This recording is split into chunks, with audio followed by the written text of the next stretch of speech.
So, I've been recently thinking about my favorite books of all time. I compiled a list and I found that I had almost 30 books picked out. That would have been a long video. So, I weighed them against one another and made an attempt to condense that list down to about 15 books, but there was an additional 3 that I absolutely could not live without. So, in today's video, I'll be talking about my favorite adult and young adult books of all time. Friends, welcome back to my channel. My name is Chrissy and this is my cozy corner.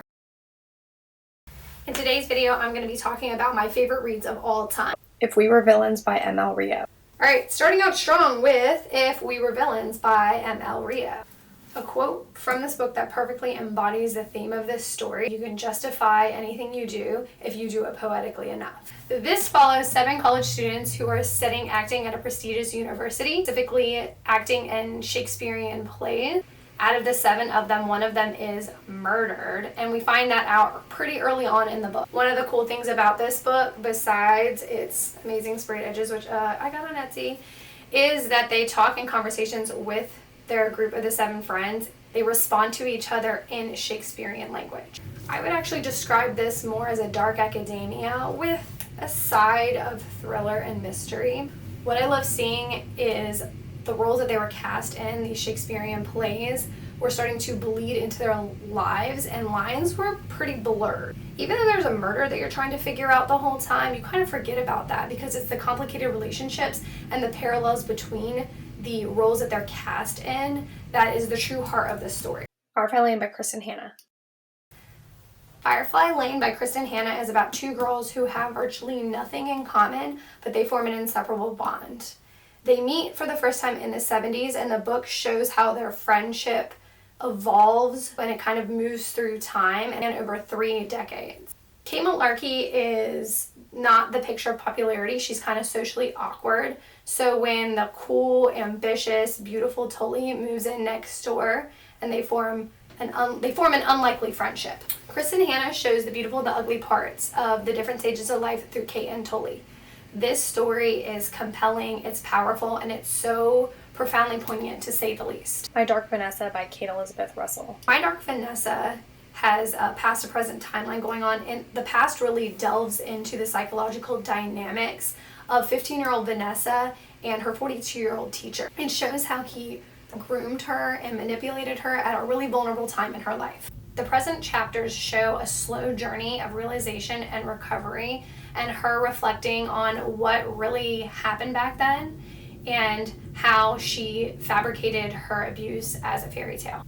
While this book might be controversial, I think it shows a sensible portrayal of what a complex experience this would actually be. This book is anything but simple. It is heartbreaking, it's very triggering, and so thought-provoking. 28 Summers by Ellen Hilderbrand. I just love Ellen Hilderbrand so much. So this is about a girl named Mallory who inherits her aunt's beachfront cottage in Nantucket.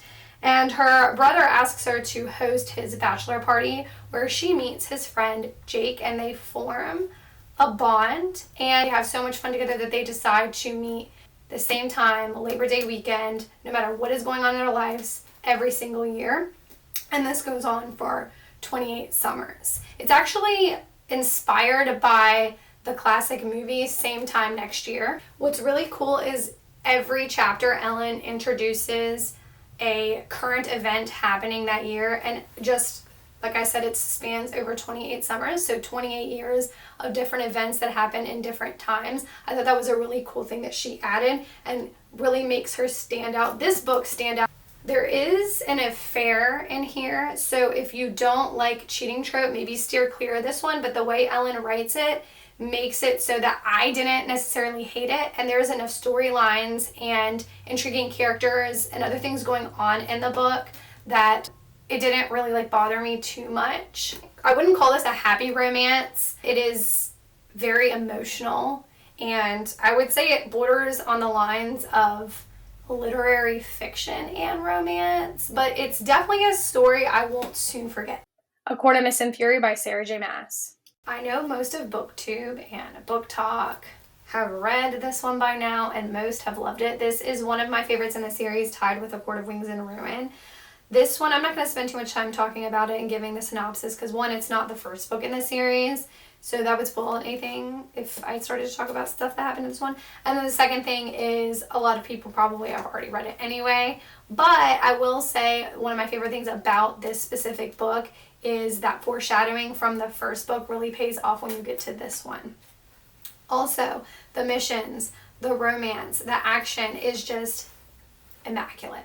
A Court of Wings and Ruin by Sarah J. Maas. I think I like A Court of Mist and Fury just a little bit better, but I felt like this one was less of the romance and more of the end goal.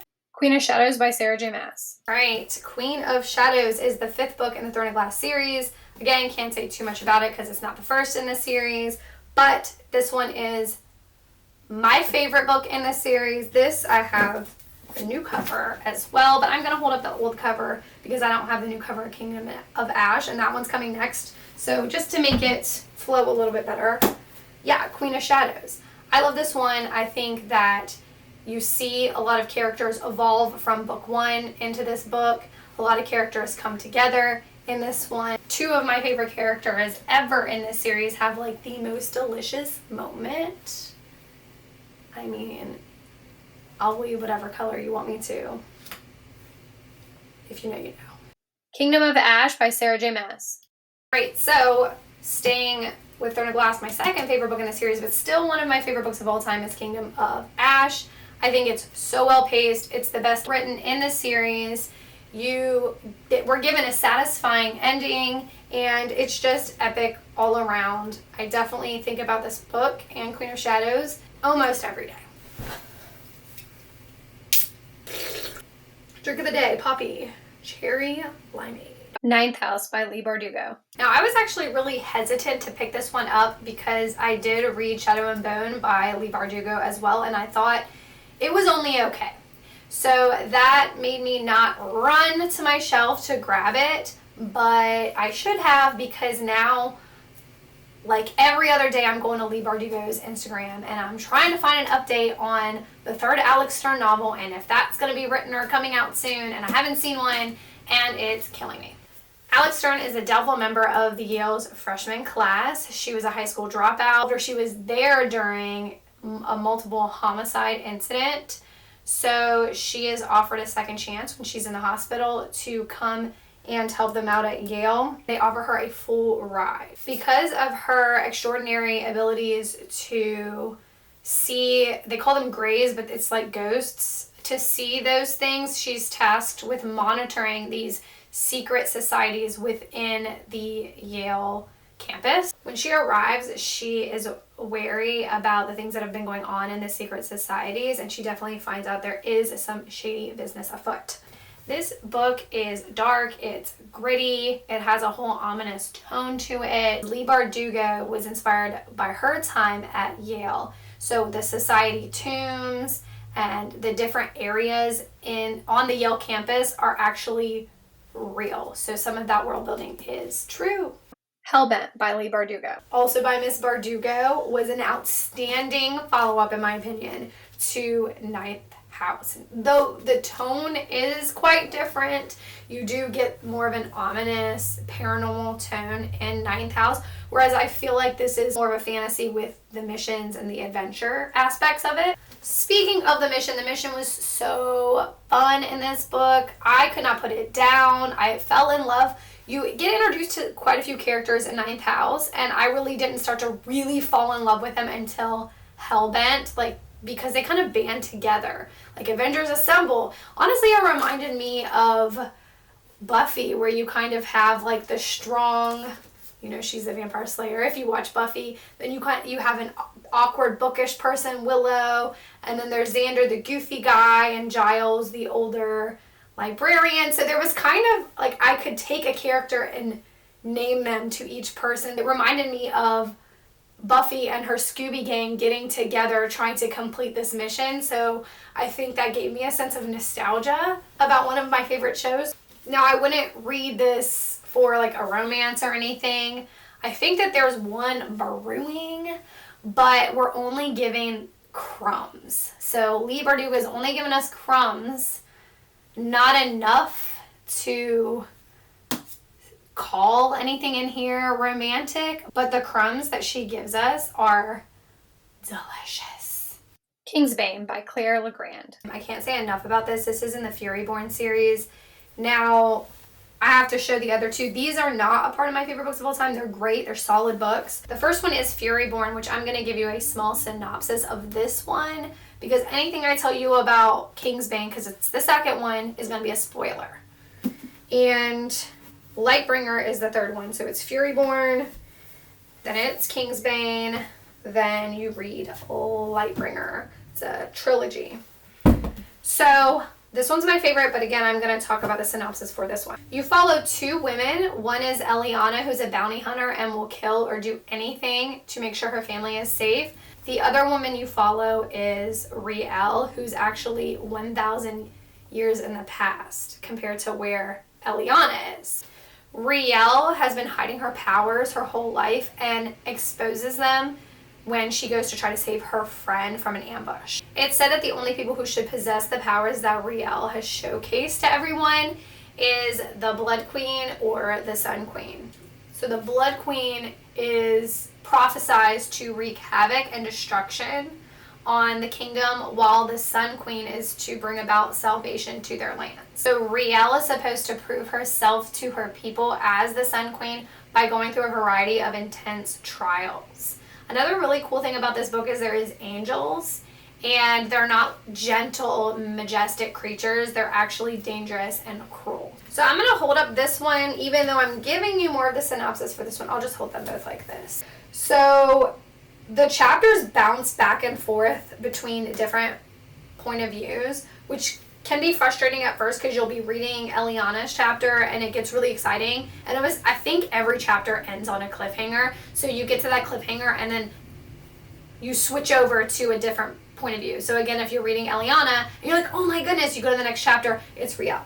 So although frustrating, it kept me reading because I was like, no, I have to find out what happened in Riel's chapter, but now we're in Eliana's chapter. But then you're left with a cliffhanger for Eliana, and you're like, oh no, then you go back to Riel, and you're like, oh yeah, I did want to know what happened with that one. So this series, specifically Kingsbane, checked all of my boxes. What I loved about it was there is a strong romantic subplot. So it's a subplot, so that way it doesn't actually overpower the overarching plot. So you get more of that fantasy, more of that action, more of the missions and the quests and all that stuff.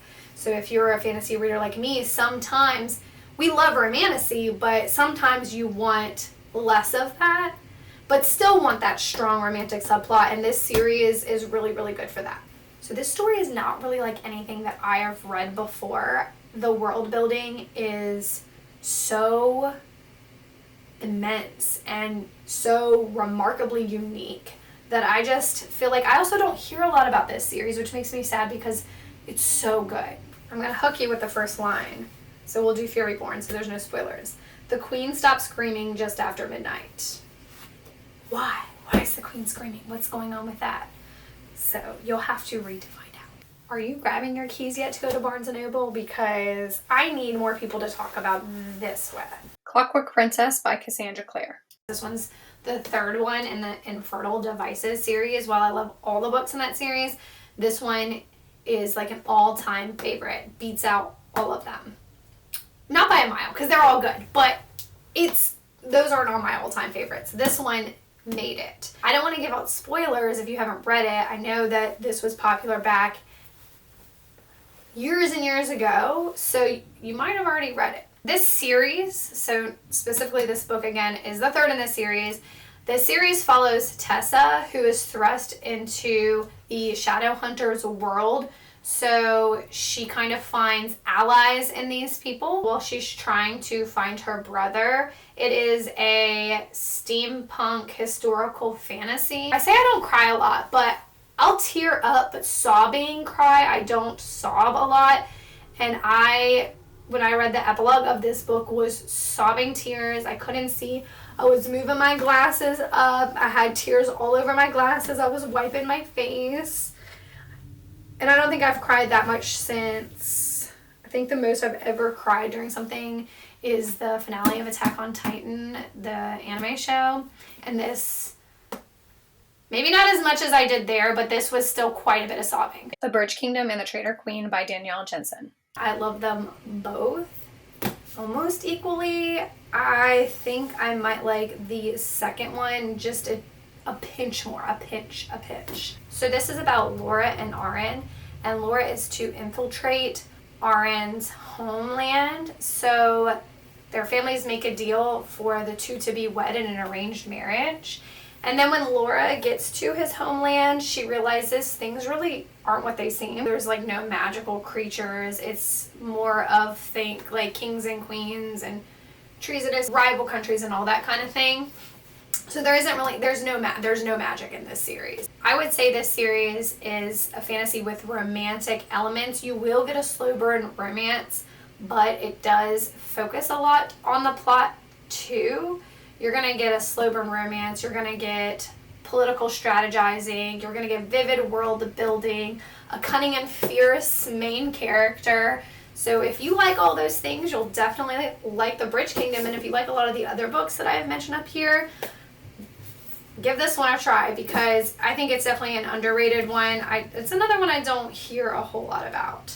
It's not 600 pages like some of the other fantasy books. So this is going to be less of an investment than Throne of Glass or ACOTAR, because those are long books. The Hobbit and the Lord of the Rings by J.R.R. Tolkien. I love these books so much. I love the movies. I don't even know which one I like more, but they do a really good job with the movies. But this is the OG fantasy, the heavy inspiration that other fantasy authors have taken from Tolkien's works. This it's unmatched, 100% unmatched. This story and the settings are just breathtaking, not just in the movies, but the way that Tolkien describes them in the books. Again, you picture those vivid, beautiful colors that you see in the movie. The Ballad of Never After by Stephanie Garber. So we have The Ballad of Never After, which is the second book in the Once Upon a Broken Heart series. The first book, Once Upon a Broken Heart, is cute, but this one just blows them all out of the water. Unfortunately, the last one for me was sort of a disappointment. All right, so the synopsis for the first book is you have your main character, Evangeline, and her stepsister is marrying the man that she loves, and she believes her stepsister tricked him by using some kind of magic or bewitched him into marrying her. So Evangeline meets Jax, and if you know Jax from Caraval, it's the same Jax from Caraval. And if you don't know, Caraval is the series before the Once Upon a Broken Heart series. I recommend reading it because then you get to know Jax. I fell in love with this character. He was my favorite characters. I loved most of the characters in that series, but Jax was my favorite, so I was super excited to hear that he was going to be one of the main characters in this book. But going back to the synopsis of the first book, Once Upon a Broken Heart, Evangeline makes a deal with Jax to get him to stop the wedding of her sister and the man she loves. And things kind of get a little complicated from there. I will say the first book, I liked it. I liked it. I thought it was cute. But I felt it felt very young adult. It felt very YA fairy tale, whereas this still gives you the fairy tale, more leans into the YA fantasy where you're getting the adventure and some of the exciting things that happen in some of those nostalgic YA fantasies. The Grey Shear by Kim Leggett. So I mentioned The Grey Shear in my first video, my only video besides this one, because I talked about, in that video I kind of do a get to know me, and then at the very end I just talked about some of my favorites for the year, not counting any rereads or anything like that. 16-year-old Tierney has told her whole life, and along with the other girls in her county, that girls possess powerful aphrodisiac powers in their blood. So upon their 16th birthday, they call it the Grey Shear, which is when they're on the cusp of womanhood. They're banished out into the wild to kind of fend for themselves and release their powerful magic into the world. That way when they come back, they're purified and ready for marriage. So while they're in the wild, there are these people called poachers who are employed to capture and kill these girls, cut them up, and use them because they also believe in the powerful properties in the girl's blood, so they want to use the magic for themselves. I thought the world building was really great in this one because you're more focused on just two areas, which is the forest and the county where Tyranny is from. So there was lots of focus and lots of building around those two areas. So it really kept me on my feet. I thought the plot was amazing. I thought the main character was great. I thought the concept was interesting. And there were definitely some twists that I did not see coming. Love in Other Words by Christina Lauren. Oh my love. Okay, so Love in Other Words. I love this book so much. It's probably one of my favorite romance books of all time. Obviously, it's in here. I don't think I have any other romance books in here. Well, I guess 28 Summers, but I feel like this was more literary fiction because it's not like this happy romance. Let's see. Besides Romantasies. So if you love The Notebook, things like It's Always Been You type of stories, then you will love this. And I know this is also a popular one. But I also know some people who have not read it, and I was shoving it down my best friend's throat. I was like, you have to read this. I love this so much. It is a childhood friends, to lovers, to strangers, to lovers again. So obviously when they go to strangers, something happens, and that's later on revealed in the story what happened to kind of like make them go their separate ways. If I could pick one word to describe this book, I would say swoon. So in Love in Other Words, our main characters are Macy and Elliot, and they bond over their shared love for books and words. As they hang out and have all these shared interests, so their feelings form into something more. So something happens to where they go their separate ways and are strangers to each other in adulthood. And then Elliot comes right back into her life. But then the memories that she had of them kind of become obscured by the last time she saw him and what kind of went down with them the night of their separation. This book is the definition of soulmates. It's the definition of all-consuming, sweeping romance. This should definitely be a movie because I think it'll be popular with like the Notebooks and the Titanics and those types of movies that us millennials just loved so much back in the day. Invincible by Robert Kirkman. Final top books of all time. It is an Invincible, and this is actually a adult comic book. I have seen the show, so if you were, on Amazon Prime and you like superhero stuff, go check the show out. But I definitely highly recommend on getting these compendiums before you do that. So I watched the first season before I knew anything about it being a comic with my son and my husband. My husband originally watched it first, and he was like, you guys have to watch this. So I watched the first season, and then I loved it so much that my husband and my son bought me the comics for Christmas. Not last year. It would have been the year before. Was it 2 or 3 years ago? That doesn't even matter. Anyway, all the comics compiled into 3 big chunk-a-lunk compendiums. So if you love the show and you've watched season 1 and 2, I'm telling you, they haven't even scratched the surface of how amazing this story is. So Mark is our main character. He is half Viltrumite and half human. His dad is Viltrumite and his mom is human. So Viltrumite thinks Superman, otherworldly powers like Superman. I think that is the best comparison. The genre is really like superhero sci-fi because there's a lot of things in the galaxy that kind of go on in this. This series is very compelling, and I couldn't put it down. But it's not for kids, so don't go out and buy this for your kids and recommend it for them because there is some heavy adult themes. It's an adult superhero comic.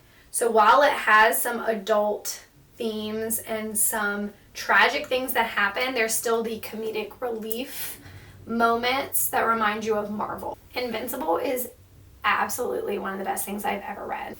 All right, so if you stayed till the end, thank you so much. Maybe you will go out and pick up some of these books that I recommended. I mean, I recommend that you do because they're my favorites of all time and they're amazing. So thank you so much for watching. I post videos every Sunday, so watch out for my next video. Bye.